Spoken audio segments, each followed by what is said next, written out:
আসসালামু আলাইকুম ওয়া রাহমাতুল্লাহি ওয়া বারাকাতুহু ইন্নাল হামদালিল্লাহি ওয়াহদা ওয়াসসালাতু ওয়াসসালামু আলা মান লা নাবিয়্যা বা'দা আম্মা বা'দ। সম্মানিত উপস্থিতি, আমরা ধারাবাহিকভাবে বক্তব্য উপস্থাপন করছিলাম যে আমলে মর্যাদা বাড়ে। 14 নম্বর পর্বে এসে আমরা আলোচনা করছি রাসূলুল্লাহ সাল্লাল্লাহু আলাইহি সাল্লামের উপরে দরুদ পাঠ করলে আমাদের মান ও মর্যাদা বাড়িয়ে দেন মহান আল্লাহ তাআলা।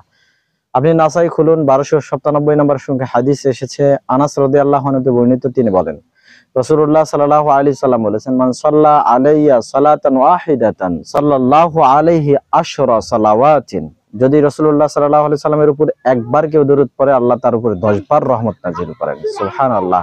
ওয়া হুত্তাত আনহু আশরু খাতিয়াতিন, আর 10টা গুনাহ আল্লাহ মাফ করে দেন। সুবহানাল্লাহ। ওয়া রুফিআত লাহু আশরু দারাজাতিন, 10টা মর্তবার স্তর আল্লাহ বৃদ্ধি করে দেন। সুবহানাল্লাহ। সম্মানিত উপস্থিতি, এই হাদিস থেকে বোঝা গেল একবার দরুদ পাঠ করলে আল্লাহ তাআলা আমাদের মান মর্যাদা 10 ধাপ বাড়িয়ে দিবেন। তাই আসুন বেশি বেশি দরুদ পাঠ করি, নিজেদের মর্যাদা বাড়াই। আল্লাহ তৌফিক দান করুন।